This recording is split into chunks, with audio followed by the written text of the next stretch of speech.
Well, about 65% of its sales every year are generated from the US, so there's a whole other component to its sales generated elsewhere. Does the price increase matter so much for its non-US sales? It's a follow the leader type thing. If the Department of Defense start paying less money and Boeing starts paying less money, then Airbus, even though it's a foreign company, they'll start paying less money. And I just saw on the bottom of the screen it says, could this be the next Valiant? This is not going to unwind like Valiant. I want to be intellectually honest with this. There's many similarities between the two companies. As we saw, Valiant had a quick unwind and just a huge drop to it. You're not going to see this with TransDigm, but it doesn't mean with one Trump tweet, with one statement from the DOD, with one something from the OIG office about this, you could see this down 35, 40% in a matter of a week, 2 weeks. And then the rest of the unwind will take time.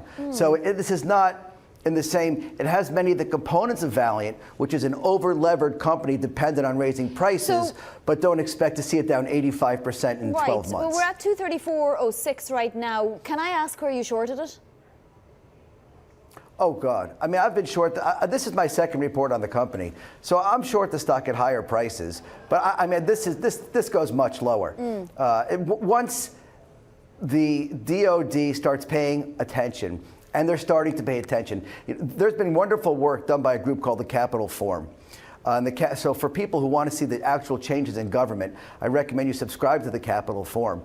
And what they showed recently is that as TransDigm was actually hiding the ownership of their subsidiaries because they were afraid that the government would actually force to block bid them to lowering prices. So here's a company that if the prices just stayed stable to the government, forget about raising prices. If they had to keep the prices stable, this stock could be down $60 right there from where it is today. Well, let's just have a look at how the stock has performed, because over its lifetime, it's really only a little bit off its all-time high. Yes, it did have a dip, and now we're at 232.89, but it's never been to 300, let's say. We're still pretty far up there. So you say $60 could get lopped off that. Not so bad. We'll take it. $60, $70 is fast. Yeah. And then the rest is to see how everything plays out, how Boeing goes with insourcing, how vigilant the DOD is with price controls. But the key thing is this: the company, much like Valiant,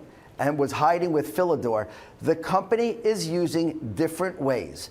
Whether it be the way they register with the government, or a concern I brought up yesterday about a private equity firm owned by the CEO, and we don't exactly know all the relationships between what he has with TransDigm and his other group. We know one thing: the company is playing fast and loose with the rules.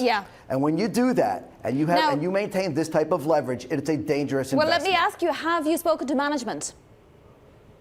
No, I've not spoken to management. So how can you be absolutely certain they don't have a wonderful excuse for what's going on? How do you know that they're playing hard and fast with the rules? Oh, I'm sure they have a wonderful excuse. They always do. Remember the movie Shawshank? There's not a guilty man at Shawshank. I've never seen a company not have a wonderful excuse. Valiant had a wonderful excuse about Philidor. They're going to have a great excuse. But when the DOD says, listen, I want to see all the registrations of all your subsidiaries, and I want a 15% price cut across the board, no matter what excuse you're going to have, it's not going to affect the underlying Two more quick questions, if I can, Andrew. If you take a look at RV, relative valuation and so forth, in the Bloomberg, you'll be able to see that some of the competitors. Are any of the competitors in this space doing the same thing? It would seem a little bit odd if it was the only company doing it. And not even close. If you look at the gross margins of their competitors, it's almost a joke. There's no one even close. I think, and I don't want to be exactly quoted, but I would say X Software, out of every company in the S&P 500 that sells to the government, I'm pretty sure TransDigm has the highest gross margins by far. They dwarf the rest of the industry with their gross margin.